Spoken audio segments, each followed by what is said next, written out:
오늘 말씀은 고린도전서 2장 1절로부터 16절까지 말씀입니다. 누가 주의 마음을 알겠습니까? 라는 제목으로 하나님 말씀을 함께 상고해 보겠습니다. 이미 1장에서 고린도 교회의 분쟁에 대한 해결을 십자가가 들려주는 지혜라고 밝혔습니다. 지금 2장에서는 그 지혜, 그리스도를 통해 얻는 해답, 그 연장선상에서 부연 설명을 하고 있는 것이 바로 2장 내용입니다. 먼저 분쟁을 중재하는 사도 바울이 중재자로서 어떠한 결격 사유도 없음을 알려줍니다. 바울은 자신의 삶의 해상을 통해서 그들에게 자신이 중재자로 적격함을 밝히고 있습니다. 또한 성령이 내주하는 그리스도인의 특성을 강조합니다. 그리고는 참 그리스도인이라면 이미 그리스도의 마음을 가졌기 때문에 그 해결책을 그들 속에서 발견할 수 있다고 말하고 있습니다. 오늘 제목이 누가 주의 마음을 알겠습니까? 입니다. 어느 누가 있어 교회의 분쟁을 다스릴 수 있겠습니까? 그것은 그리스도만이 하실 일이지만 우리는 벌써 그리스도의 마음을 소유하고 있습니다. 첫 번째, 사도 바울의 회상이 나오고 있습니다. 1절부터 5절까지 말씀입니다. 앞서 분쟁의 원인이 교만에서 시작되었다라고 밝혔습니다. 그 분쟁은 자기를 낮추는 그리스도의 십자가를 통해서 해결될 수 있음을 밝히고 있습니다. 자신의 위치와 자신이 속한 집단을 통해 권위를 앞세우고 분파를 만들고 다른 사람이나 다른 집단들보다도 높은 위치에서 군림하려고 하는 시도가 교회를 병들게 합니다. 사도들과 비교했을 때 사도 바울 자신은 학벌이나 가문 출신, 재산, 헌신, 열매 어느 것 하나 모자람이 없었습니다. 십자가가 들려주는 지혜를 따라 살아온 삶을 고린도 교회에 어필하면서 자신의 적격함을 이야기하고 있습니다. 사도 바울은 고린도 교회를 개척하면서 이 초기 교회를 이루기까지 짧고 강렬한 회상의 메시지를 지금 보여주고 있습니다. 바울은 고린도 교회에 복음을 전할 때 그 자신의 학문을 뽐내거나 유명한 철학자들의 가르침에 의지하지 않았습니다. 이미 아테네 전도를 통해서 철학적 변론이나 이성적 설득이 인간의 구원을 이루는 결단을 만들어내지 못함을 바울은 경험했습니다. 사도행전 17장에 이 내용이 나옵니다. 하나님의 말씀을 전할 때 그리스 철학의 수사학적 기교나 철학적 논리적 접근이 아니라 단순한 그리스도의 십자가와 자신이 받은 하나님의 계시를 그들에게 전달하였습니다. 1절에서 바울은 이렇게 증언합니다. 형제들아, 내가 너희에게 나아가 하나님의 증거를 전할 때에 말과 지혜의 아름다운 것으로 아니하였으니. 화려한 언변이나 사람을 현혹시키고 설득시키는 논리가 아니라 하나님이 그리스도를 통해 이루신 구원 사역을 증거하고 있습니다. 2절에서는 이를 강조하기 위해 예수 그리스도와 그의 십자가에 못 박힌 것 외에는 아무것도 알지 아니하기로 작정하였다라고 표현하였습니다. 여기서 아무것도 알지 않기로 했다라는 표현은 문법적으로 과장법입니다. 사실 이 표현을 비롯해서 많은 문학적 기교와 수사학적, 지적, 논리적 표현이 고린도서에 나타나고 있습니다.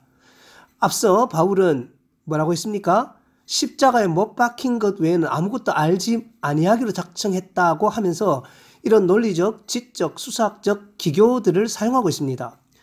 사도 바울이 말하고 싶었던 것은 자신이 결코 불필요하거나 의미 없는 토론, 복음하고는 관계없는 어떤 철학, 지식, 탁월한 기법에 의지하는 것이 아니라 하나님의 복음을 중심으로 사람들을 교회에 인도하는 것, 그것을 강조하고 싶었던 것입니다.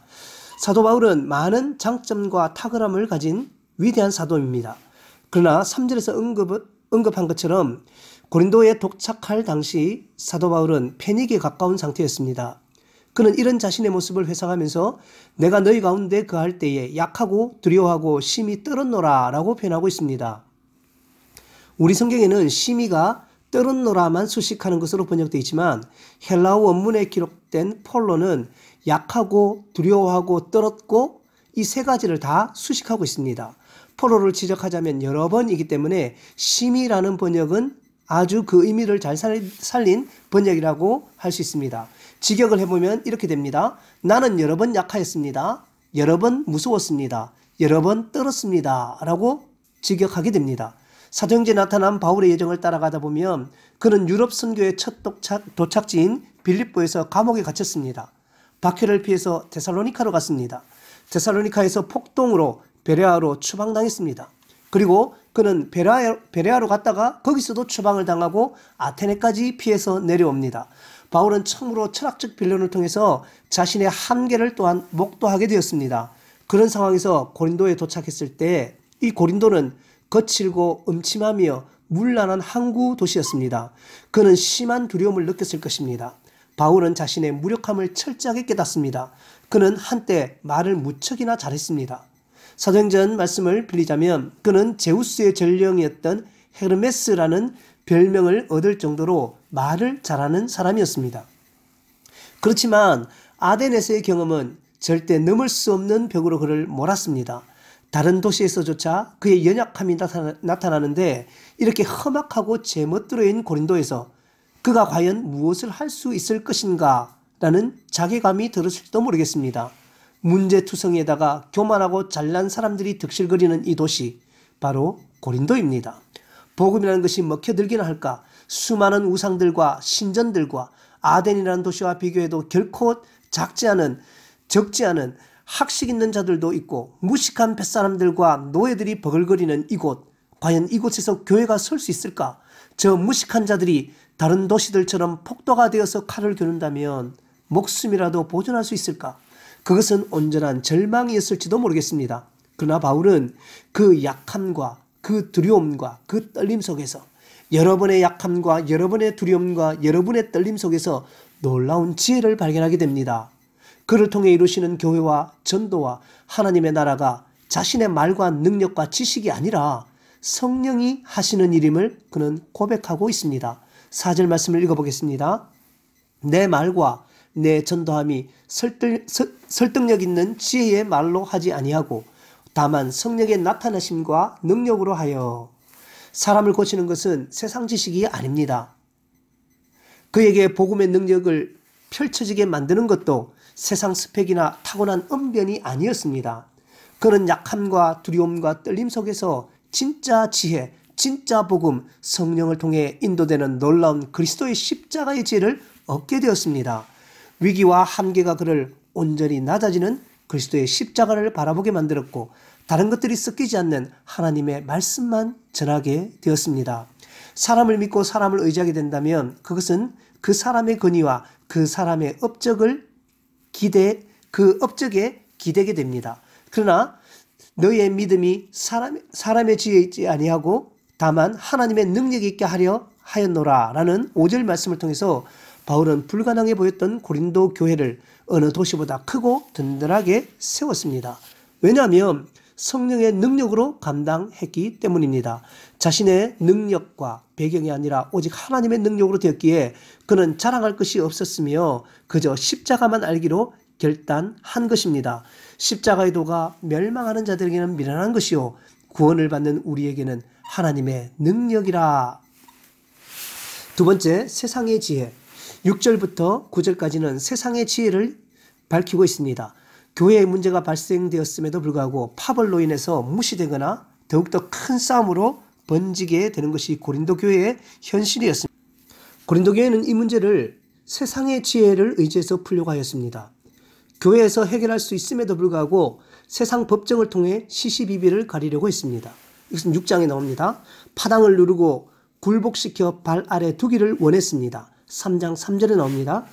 음행과 근친상간 사건에 대해서도 반대파는 비난을 그들이 속한 파당에서는 보호를, 이해관계가 없는 파당에서는 외면하였습니다. 사실 세상의 지혜는 내 문제가 아니면 굳이 간섭하지 않는 것이 지혜일지도 모릅니다. 나와 해당되는 일이 아닌데도 굳이 간섭해서 내게 피해가 오고 내 가족에게 피해가 온다면 사람들은 손가락질하며 어리석다고 표현을 하는 것이 지금 세상의 지혜입니다. 특별히 이런 세상의 지혜를 6절에서는 통치자들의 지혜라고 명명하고 있습니다. 세상 통치자들은 권력을 가진 왕, 정치가 어떤 조직의 우두머리들입니다. 이들에게 잘못 보이면 미래는 없는 것이나 마찬가지입니다. 세상 지혜는 말합니다. 통치자의 지시와 통치자의 방식을 따르라고 말합니다. 통치자들의 지혜에서 보자면 지배자의 밥상과 피지배자의 밥상이 동일할 수 없습니다. 통치자의 지혜에 따르면 지배자의 집과 피지배자의 집이 같을 수가 없습니다. 지배자의 가진 것과 피지배자의 가진 것이 같을 수가 없습니다. 지배자는 더 많은 것을 소유하고 더 크고 화려하고 아름다운 것을 가지는 것이 합법적으로 되는 것, 그것이 오늘날 통치자의 지혜입니다. 이런 세상적 지혜가 교회 안으로 들어오기 시작을 하였습니다. 고린도 교회는 성찬식을 통해서 통치자의 질서를 세워나가고 있습니다. 파브를 나누어 승만찬을 하게 됩니다. 부유한 자, 권력 있는 자는 먹고 취하도록 승만찬을 하였습니다. 그렇지만 파벌이 없는 자, 가난한 자들은 성만찬을 거행할 음식이 없어서 성만찬을 참여하지 못할 지경이 되어버리는 것이 바로 고린도 교회의 현실이었습니다. 왕이 왕의 식탁에 돈 많은 자들이 큰 집에 사는 것이 당연한 것이 세상의 지혜입니다. 사실 이런 일들은 오늘날 우리에게도 똑같이 해당되는 것이 아닐지 모르겠습니다. 오늘날도 평균이라는 평등을 이야기하면 교회에서조차 공산당이니 사회주의니 하면서 욕을 먹는 세상입니다. 성찬은 누구에게나 똑같은 식탁에서 똑같은 음식을 먹는 그리스도의 지혜가 담겨 있습니다.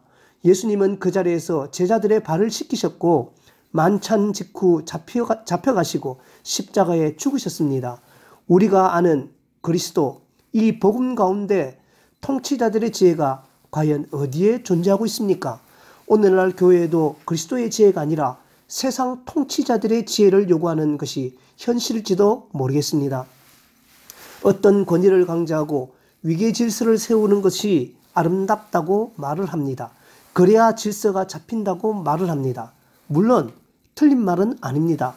위계가 무너지면 공동체의 질서가 깨어질 수 있습니다. 공동체 전체가 와해될 수도 있습니다. 그렇지만 이것은 통치자의 지혜입니다. 통치자들은 오랫동안 문제없이 통치하기 위해서 그들이 만들어 놓은 세상 지혜입니다. 우리는 그리스도의 지혜를 따라서 살아가야 되는 사람들입니다. 평균의 원리를 이해하면서 살아가야 되는 사람들입니다. 예수님께서 이 땅에 인간의 몸을 입고 오셨습니다. 그는 통치자의 모습이 아니라 피통치자의 모습으로, 인간의 모습으로, 죄인의 모습으로 이 땅에 오신 것을 우리는 반드시 기억해야만 합니다. 예수님은 마리아의 몸을 빌려 이 땅에 태어나셨습니다. 그는 여자의 몸, 시골 처녀의 몸, 나사렛 촌, 시골에 사는 그곳의 부모를 통해서 이 땅에 태어나셨습니다. 과연 통치자의 원리로는 이것을 이해할 수 있을지 모르겠습니다. 여러분, 십자가의 사랑을 그들이 도대체 이해하기나 하겠습니까? 그렇지만 교회에서는 아직도 어떤 강력한 카리스마, 독재적인 것, 어떤 추진력, 회종을 휘어잡고 흔들 수 있는 어떤 지배력을 필요로 하고 있는 것이 현실입니다. 여러분, 그렇지만 이것은 세상 통치자의 지혜입니다. 성령이 이루시는 지혜는 바로 십자가를 통해 이루시는 지혜입니다. 낮아지고 섬기면서 이루어가는 바로 그것이 오늘날 이 교회에 요구하시는 하나님의 지혜인 것입니다. 오늘 이 말씀을 통해서 우리가 주의 말씀을 깨달았으면 좋겠습니다. 세 번째, 누가 주의 마음을 알겠습니까? 10절 말씀을 제가 읽어보겠습니다. 오직 하나님이 성령으로 이것을 우리에게 보이셨으니 성령은 모든 것, 곧 하나님의 깊은 것까지도 통달하시느니라. 11절 말씀입니다. 사람의 일을 사람의 속에 있는 영 외에 누가 알리요? 이와 같이 하나님의 일도 하나님의 영 외에는 아무도 알지 못하느니라. 사실 우리는 이 교회의 모든 문제들이 그리스도의 지혜가 해결책임을 알고 있습니다. 그러나 문제는 그 지혜가 도대체 무엇인가?